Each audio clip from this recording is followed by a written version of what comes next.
आप सभी का हमारे चैनल स्कॉलर एक्स में स्वागत है। मैं इमरान खान। आगे बढ़ने से पहले आपसे रिक्वेस्ट करता हूं कि चैनल को सब्सक्राइब कीजिए।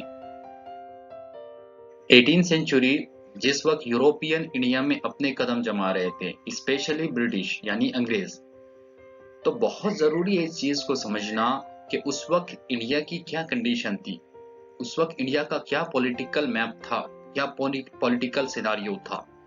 क्यों? क्योंकि सवाल यही पैदा होता है कि ब्रिटिश जो कि बाहर की एक कंपनी थी, उसने किस तरीके से इंडिया पर, इतने बड़े इंडिया पर उसने अपना साम्राज्य स्थापित कर दिया। तो ये कैसे पॉसिबल हो गया? तो ये इसका जवाब हमें जब भी मिलेगा जब इस चीज को हम समझेंगे जो आज हम बताने वाले हैं। तो फिर इससे साफ हो जाएगा कि अंग्रेजों के लिए मुश्किल नहीं हुआ कि इंडिया को उसने अपने मुट्ठी में कर दिया। तो देखिए यहाँ पे हमारे पास जो टॉपिक है वो regional powers, rise of regional powers. तो ये कब हुआ? ये जब हुआ है जब मुगल एम्पायर डिसइंटीग्रेट हुआ है, डिक्लाइन हुआ है। तो उसके बाद से है ना हम देखते हैं कि कुछ स्टेट्स है ना बनकर उभरे हैं। अब देखिए ये भी हिस्ट्री का एक फैक्ट है कि कभी भी यही हुआ है कि कोई भी एम्पायर जब बना है तो उसने जो छोटे छोटे किंगडम थे उनको है ना खत्म करके एक एम्पायर बनता है। अब एग्जाम्पल है इसमें हिस्ट्री में मौर्यन एम्पायर है, गुप्त एम्पायर है। इन्होंने क्या किया है, छोटे छोटे एम्पायर को खत्म करके अपना एम्पायर बनाया था, छोटे छोटे किंगडम को खत्म करके अपना एम्पायर बनाया था। मुगल एम्पायर भी उसी टाइप से था। ये एक फैक्ट है। दूसरा फैक्ट ये है कि जब एम्पायर, कोई भी एम्पायर टूटता है तो फिर छोटे छोटे फिर है ना किंगडम बन जाते हैं। और यही हुआ है, फिर इन्हीं किंगडम को खत्म करके अंग्रेजों ने फिर अपना एम्पायर बनाया था, अपना साम्राज्य बनाया था। और ये एम्पायर, ये जो छोटे छोटे किंगडम थे ना, 100 सालों में अंग्रेजों ने इनको खत्म कर दिया था। तो हम यही देखने वाले हैं कि मुगल एम्पायर का जब डिसइंटीग्रेट हुआ है तो उस वक्त इंडिया का क्या सिनारियो हुआ है। खास तौर से हम बात करेंगे औरंगजेब के डेट के बाद, 1707 के बाद। फिर उसके बाद हम देखते हैं जो लिटिल मुगल थे, वो लिटिल मुगल इतने काबिल नहीं थे, इतने है ना उनके अंदर एबिलिटी नहीं थी, जिसकी वजह से हम देखते हैं कि जो रीजनल पावर है वो उभर कर आए हैं। तो इसमें हम देखते हैं, हमने इनको क्लासिफाई किया है, आगे मैं इसको आपको समझा दूंगा। बंगाल, अवध, हैदराबाद है, इन्हें हम कहते हैं सक्सेसर स्टेट। जो ऊपर के 3 स्टेट है इन्हें हम कहते हैं सक्सेसर स्टेट। उसके बाद जो सिख है, मराठा है, जाट है, और नीचे राजपूत, मैसूर और त्रावणकोर, तो इनको कहते हैं हम न्यू स्टेट, और इनको कहते हैं इंडिपेंडेंट स्टेट। तो ये इमर्ज हुए थे। आगे हम देखेंगे कि न्यू स्टेट क्या होते हैं, सक्सेसर स्टेट क्या होते हैं, और इंडिपेंडेंट स्टेट किसे कहते हैं, इसको हम समझेंगे। इस क्लासिफिकेशन को समझना बहुत सिंपल है, मैं 1 मिनट में आपको समझा देता हूँ। पहले सक्सेसर स्टेट किसे कहते हैं, जिसमें बंगाल, अवध और हैदराबाद आ जाता है। तो ये देखिए, ये तीनों भी स्टेट थे, ये मुगल एम्पायर के अंडर में आते थे। और मुगल एम्पायर जब डिसइंटीग्रेट हुआ है तो इन्होंने है ना, ये अलग नहीं हुए थे, बल्कि ये मुगल एम्पायर से जुड़े हुए थे, लीगली उसी से जुड़े हुए थे। लेकिन ये अपने रीजन में इस तरीके से रूल किया करते थे जैसे कि अब ये इंडिपेंडेंट है, तो अपने रीजन में रूल कर रहे हैं एज अ इंडिपेंडेंट, लेकिन लीगली है ना कनेक्ट है मुगल एम्पायर से। तो इसलिए हम इसे कहते हैं सक्सेसर स्टेट। और सक्सेसर स्टेट इसलिए भी कहते हैं कि जब मुगल एम्पायर कोलैप्स हो गया पूरी तरीके से, तो उनके बाद पावर इन्हीं के पास आ गई थी। दूसरी, इंडिपेंडेंट किंगडम किसे कहते हैं? इंडिपेंडेंट किंगडम वो थे जैसे मैसूर है, केरला, राजपूत से, जो बहुत सारे स्टेट थे राजस्थान में। ये वो स्टेट थे जो मुगल एम्पायर के अंडर थे पहले, लेकिन बाद में इन्होंने फिर क्या किया, अपने आप को इंडिपेंडेंट घोषित कर दिया पूरी तरीके से, वो अलग हो गए मुगल एम्पायर से। न्यू स्टेट, ये स्टेट जिसमें मराठा है, सिख है, जाट है, ये स्टेट थे नहीं अभी, लेकिन इन्होंने फिर क्या किया है, मुगलों से लड़कर अपने आप को है ना इंडिपेंडेंट घोषित किया है, इसलिए ये इमर्ज होकर आए हैं न्यू स्टेट। हम देखें इंडिपेंडेंट स्टेट में ये पहले से थे, लेकिन ये मुगलों ने इनको क्या किया था, अपने अंडर लेकर आ गया था, लेकिन बाद में इन्होंने क्या किया, वो इंडिपेंडेंट हो गए। न्यू स्टेट ये थे ही नहीं, ये फिर से है ना उस टाइम पर है ना निकल कर आए हैं। तो इसलिए ये 3 कॉन्सेप्ट हैं जो स्टेट को हमने क्लासिफाई किया इस तरीके से। और बहुत ही सिंपल सा क्वेश्चन बना था यहाँ पे सेट के एग्जाम में, वो ये था कि 18वीं सेंचुरी में जो न्यू स्टेट बने हैं, मुगल एम्पायर से प्रोटेस्ट करके जो नीचे ऑप्शन दिए गए हैं इनमें से कौन सा वो न्यू स्टेट नहीं है। तो इसका जवाब था बंगाल, क्योंकि बंगाल को हम देख चुके हैं कि बंगाल जो है सक्सेसर स्टेट था और बाकी ये तीन के तीन जो थे ना न्यू स्टेट थे। आपने पिछले की स्लाइड पर ये देखा होगा, कोई मैप दिख रहा होगा जिसमें आपको है ना मुगल एम्पायर नजर आ रहा होगा। एक छोटे से हिस्से तक ये रह गया था, फिर बाद में अवध दिख रहा होगा, बंगाल नजर आ रहा होगा, हैदराबाद है, इधर पेशवाओं का जो मराठा एम्पायर बना है, फिर राजपूत स्टेट्स है बहुत सारे। ये सारा इंडिया का जो मैप है, जो पॉलिटिकल मैप है 18th सेंचुरी का, ये इस तरीके से हुआ है मुगल एम्पायर के डिसइंटीग्रेशन होने के बाद। अब ये हुआ कैसे, इसी पे हम बात करने वाले हैं। और यहाँ पे हमारा टॉपिक दिख रहा होगा आपको कि decline of the Mughal mighty Mughals. तो माइटी मुगल्स जो थे उसमें देखिए, माइटी मुगल्स में हम जब बात करते हैं ना, उसमें बाबर ने मुगली एम्पायर को स्थापित किया था।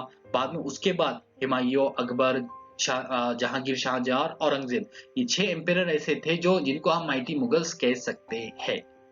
ठीक है, औरंगजेब के बाद जो भी रूलर आए हैं वो वीक सक्सेसर थे, उसके कमजोर रूलर थे। कोई ऐसा नहीं था जिसने है ना मुगल एम्पायर को फिर से है ना अपने पैरों पे खड़ा करने की कोशिश की होंगी या किया होगा। हर किसी ने ना लॉस किया है, तो इसलिए है ना वीक सक्सेसर ये अहम रीजन था मुगल एम्पायर के डिक्लाइन की। और यहाँ मैं आपको ये कह दूं कि मैं मुगल एम्पायर के डिक्लाइन पर बात नहीं कर रहा यहाँ पे, वो अलग जगह पे बात करेंगे जहां पे उसका टाइम आएगा। ठीक है जी, यहाँ पे हम सिर्फ ये बात कर रहे हैं कि जो ये अभी जो एम्पायर बने हैं इस टाइम पे, जितने भी रीजनल एम्पायर बने हैं, ये इनके पीछे रीजंस क्या थे या ये कैसे बन गए। ठीक है जी, इस पे बात करेंगे। और ये जब बने हैं तो इनका बाद में जो अंग्रेज आए हैं ना, तो अंग्रेजों को बहुत इजी चला गया था एक एक स्टेट को हराना। ठीक है, तो देखिए नादिर शाह का हमला हुआ था, अहमद शाह अब्दाली ने हमला किया था। ठीक है, ये 2 हमले हुए हैं जो वेस्टर्न साइड पर यानी अफगानिस्तान से हुए हैं। नादिर शाह जो है ना, जो नादिर शाह दुर्रानी जिसे कहते हैं, अफगानिस्तान का ग्रेट रूलर था। इसने है ना यहाँ पे अपना एम्पायर स्थापित किया था, ईरान का कुछ हिस्सा और अफगानिस्तान, पूरा अफगानिस्तान पे रूल किया था। फिर बाद में इसने ईस्टर्न साइड पर यानी जो पंजाब का रीजन है, जिसे आज का पंजाब जो है ना बहुत बड़ा था, इंडिया में कुछ है, पाकिस्तान में कुछ है, ये पूरा पंजाब हुआ करता था पहले। इसने पूरा हमला करके इसे जीत लिया था। बाद में इसने मुगल एम्पायर यानी दिल्ली पे हमला किया और दिल्ली पे हमला करके दिल्ली की ईंट सीट बजा दी इसने। उस वक्त जो था ना रूलर था मोहम्मद शाह, जिसे रंगीला के नाम से जानते हैं, जिसने अच्छा खासा रूल किया है। ये मजबूर हो गया हथियार डालने के लिए। बाद में इसके पास कोई रास्ता नजर नहीं आया, तो इसने है ना उस वक्त का जो वजीर था, मिनिस्टर था, वो था निजाम। तो इसने है ना निजाम चीन कुलीज खान को दिल्ली बुलाया कि भाई आप खुद ही आओ और खुद ही है ना नादिर शाह के साथ है ना ट्रीटी करो। तो ये वहां पे पहुंचे दिल्ली और इन्होंने है ना नादिर शाह के साथ बेंच पे बैठ कर ना ट्रीटी की। अब देखिए नादिर शाह ने है ना बहुत लूट कर गया है, बहुत सारा माल लेकर गया है, पूरे मुगली एम्पायर को इसने कंगाल करके गया, इतना माल लेकर गया है। चलो ठीक है, माल तो लेकर गया, साथ में इसने है ना दिल्ली को है ना ईट चीट बजा दी थी इसने, पूरा बहुत खतरनाक तरीके से कंगाल किया था। ठीक है जी, ये हुआ था। यहाँ पे है ना मुगल एम्पायर्स नजर आ रहे होंगे जिन्हें हम लेटर मुगल कह रहे हैं। तो लेटर मुगल में औरंगजेब के डेथ के बाद 1707 से लेके 1857 तक यानी बहादुर शाह जफर तक, तो यहाँ पे ये पूरे के पूरे लेटर मुगल एम्पायर्स है। तो ये सारे के सारे वीक थे। ठीक है ना जी, इतने मतलब इन्होंने कुछ नहीं किया। इस टाइम पे जब एक चीज है जो हिस्ट्री में होती है कि एम्पायर अगर से या किंग अगर से कमजोर हो, वीक हो, तो उसका फायदा है ना उसके वजीर उठाते हैं। ये एक मैप है, यहाँ पे आपको नजर आ रहा होगा कि मुगल एम्पायर जो अकबर के टाइम पे था, फिर बाद में औरंगजेब के टाइम पे ये पूरा जो मुगल एम्पायर है ये इस तरीके से था कि यहाँ पे देखो अफगानिस्तान इनके हाथ में था, कश्मीर इनके हाथ में था, नीचे कन्याकुमारी से लेके कश्मीर तक, और इधर है ना ढाका से लेके है ना म्यांमार से लेके इधर काबुल तक। तो ये पूरा इतने बड़े एम्पायर पे ये रूल किया करते थे। लेकिन बाद में फिर देखेंगे हम इनका क्या हाल हुआ। इस मैप में आपको क्लियर नजर आ रहा होगा कि क्या हाल हुआ है मुगल एम्पायर का, कि मुगल एम्पायर दिल्ली और उसके इर्द गिर्द के इलाकों तक सीमित रह गया। फिर सक्सेसर स्टेट में अवध है, बंगाल है, इधर निजाम है, ये सक्सेसर स्टेट में आते हैं क्योंकि ये लीगल ये मुगल एम्पायर को एम्पायर मानते थे। ठीक है ना जी। फिर मराठा इस वक्त राइज हुआ है मराठाओं को, तो मराठाओं ने जीतना शुरू किया। फिर हम देखते हैं ऊपर सिख जो इमर्ज हुए हैं, नीचे है ना टीपू सुल्तान, हैदर अली, इन्होंने अपना किंगडम मैसूर में बनाया था। कर्नाटक ये अलग हो गया था। बाद में अंग्रेज तो आ ही रहे थे इस टाइम पर। और हम देखते हैं राजपूत में है ना बहुत छोटे छोटे स्टेट जो राजपूत स्टेट थे वो इमर्ज हो गए। तो इस तरीके से बहुत सारे स्टेट्स बने हैं। और भी तो कितने स्टेट है आप देख रहे होंगे ना, मुगल एम्पायर के डिसइंटीग्रेट होने के बाद आप गिन भी नहीं सकते इतने स्टेट। तो ये सारे के सारे निकल कर आए हैं। रीजन ये था कि इनको है ना मौका मिला। तो चलिए एक एक करके सारे स्टेट्स के बारे में बात करते हैं। बहुत ब्रीफली हम सारी स्टेट के बारे में बहुत ब्रीफली आपको बताएंगे, क्योंकि डिटेल में हमें ना जहां इनकी बारी आएंगी तो वहां पे हम उसको डिटेल में बताने ही वाले हैं। तो यहाँ पे सबसे पहले सक्सेसर स्टेट में अवध की बात करते हैं। अवध में जो सबसे पहले रूलर था उसका नाम था सादत खान बुरहानुल मुल्क। ये 1722 में अवध स्टेट फाउंड हुई है। ये जैसा मैंने कहा है सक्सेसर स्टेट है, तो 1722 में तो बुरहानुल मुल्क एज अ गवर्नर बना के भेजा गया था यहाँ पे। फिर वहां पे जाके उसमें एडमिनिस्ट्रेशन को अच्छा किया और पूरी स्टेट को है ना ऑटोनॉमस यानी सेमी इंडिपेंडेंट किया है। था तो मुगल एम्पायर के अंडर में, लेकिन रूल पूरा अपना खुद का किया करते थे ये, ठीक है ना। बाद में इसने है ना सुसाइड कर लिया था। रीजन नहीं पता है सुसाइड क्यों किया था। कोई कहता है कि नादिर शाह के डर की वजह से इसने सुसाइड कर लिया, लेकिन ये कोई लॉजिकल रीजन नहीं है। अभी हमको कुछ भी नहीं पता इसके रीजन के बारे में। बाद में हम देखते हैं जैसी इसकी मौत हो जाती है मतलब सादत खां की, तो फिर सफदरजंग एक अच्छा रूलर था और ये बहुत पावरफुल रूलर था अवध का। और 48 में 1748 में सफदरजंग को है ना वजीर बना दिया जाता है। निजामुल मुल्क जो हैदराबाद का था उसको खत्म करके है ना सफदरजंग को है ना दिल्ली का वजीर बना दिया जाता है। तो ये इसके लिए बहुत बड़ा इनके लिए है ना प्रिविलेज था। फिर हम देखते हैं कि सफदरजंग के बाद सुजाउद्दौला आता है। सुजाउद्दौला जिसके टाइम पर है ना बक्सर की वार हुई है, ये बक्सर की वार हारा था। इसके बारे में बस यही आता है कि इसकी जो पर्सनैलिटी थोड़ा सा ना अकड़ू था ये, और थोड़ा सा बेवकूफ भी था, और इसके आना की वजह से सारा ये ना लॉस किया है इसने। फिर आसिफ उद्दौला को बिठाया गया, वजीर अली, ये छोटे छोटे रूलर थे। और आखिरी जो रूलर था वाजिद अली शाह, जो एकदम लास्ट रूलर था। और फिर ये स्टेट को अवध स्टेट को है ना अंग्रेजों ने ये बोल के कि माल एडमिनिस्ट्रेशन हो रहा है, अच्छे से एडमिनिस्ट्रेशन यहाँ का नहीं हो रहा, तो ये बोल के है ना डेलोजी ने इसको 1857 में अपने अंदर मिला लिया था। मुगल एम्पायर के अंदर, माफ कीजिए, ब्रिटिश एम्पायर के अंदर इसको मिला लिया था। तो यहाँ पे अवध स्टेट यहाँ पे खत्म हो जाती है, ठीक है ना। हम डिटेल में है ना इसको है ना आगे एक एक चीज को बताने वाले हैं, ठीक है जी। यहाँ पे आपको ये चार्ट भी मिलेगा देखने को कि यहाँ से आप है ना ये पूरे जो नवाब ऑफ अवध है तो कौन किसका बेटा था, किसके बाद कौन था, टाइमलाइन के साथ आपको इससे हेल्प हो जाएंगी। सेकंड सक्सेसर हमारा स्टेट हमारे पास है, उसका नाम है हैदराबाद। तो ये हैदराबाद के जितने रूलर है इनके बारे में आपको है ना डिटेल के साथ हम आपको कवर करेंगे। जब कर्नाटक की वार बताएंगे तो वहां पे कवर कर देंगे।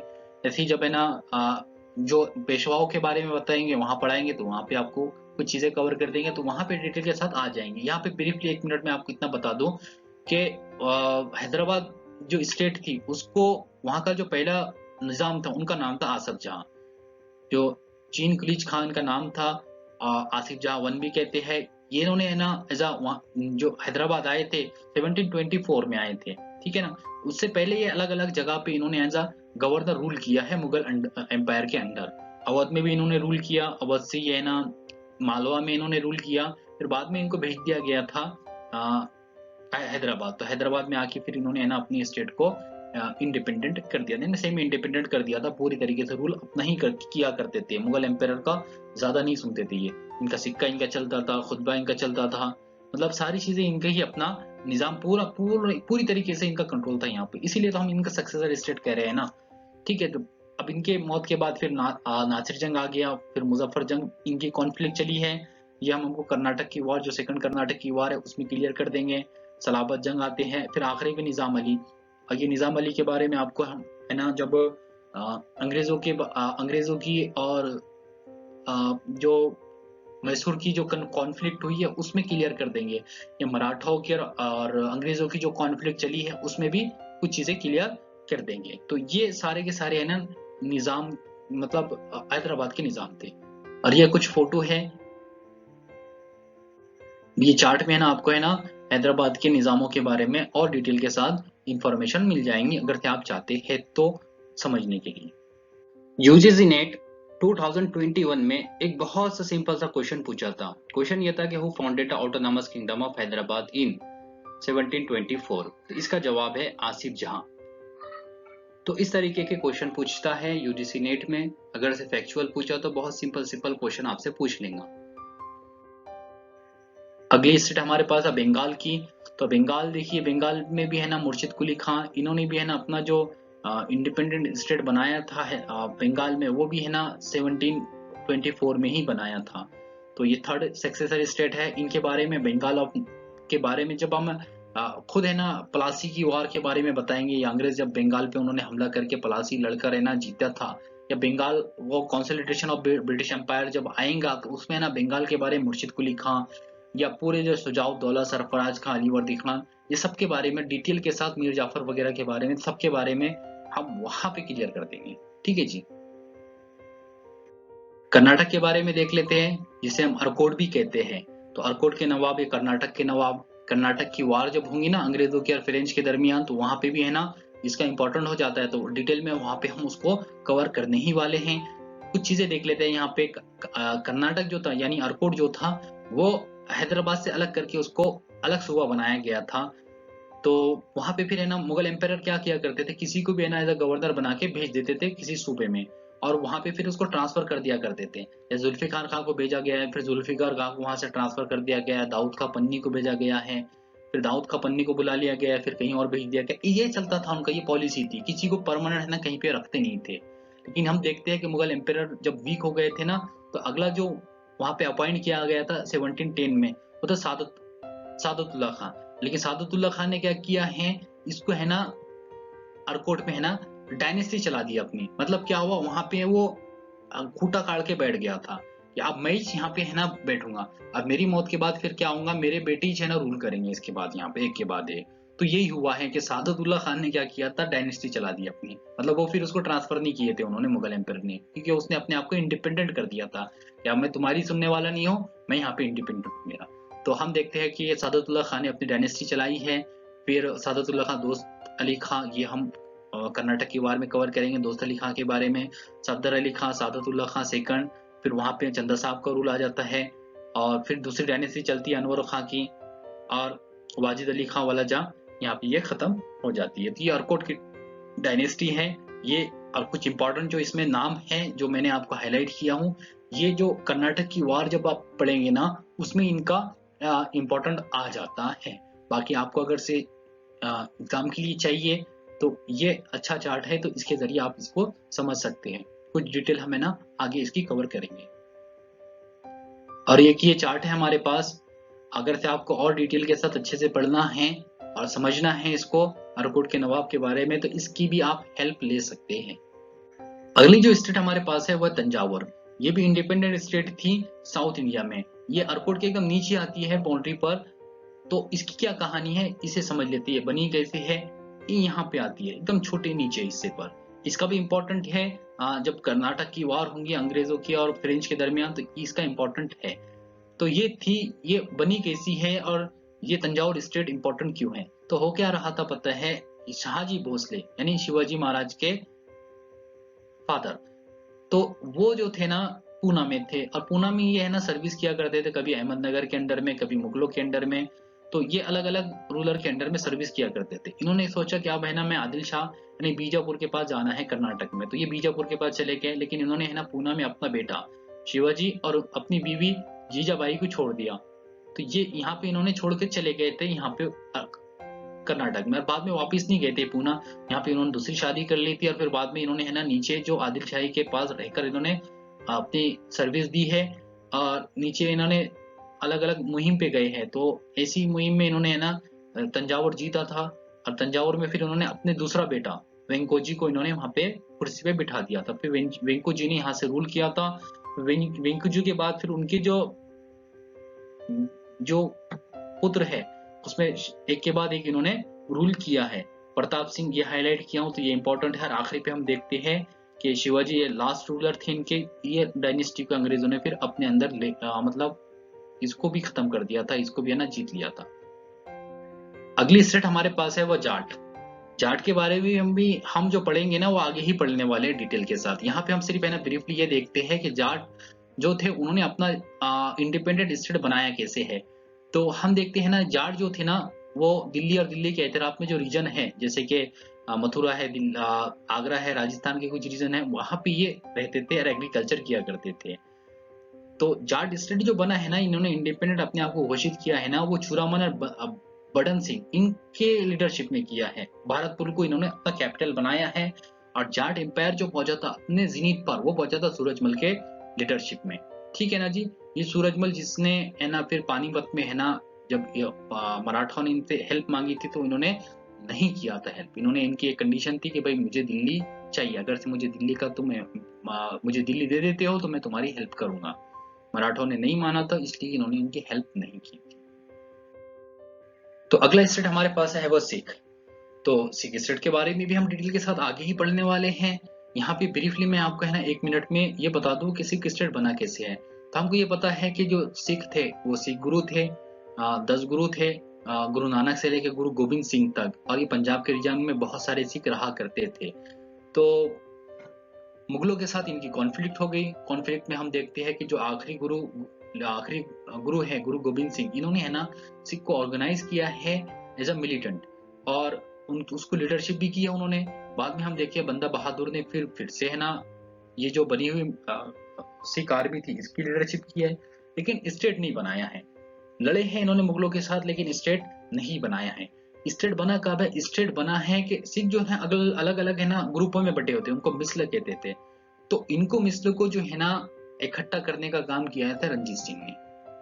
फिर रंजीत सिंह ने है ना, जो बाद में हमने बताया ना आपको कि नादिर शाह ने हमला किया या अंग्रेजों ने हमले किया, या उस टाइम पे जो पॉलिटिकल सिनारियो जो बना है उसका फायदा उठाते हुए इन्होंने अपने आप को पूरी तरीके से इंडिपेंडेंट घोषित किया है।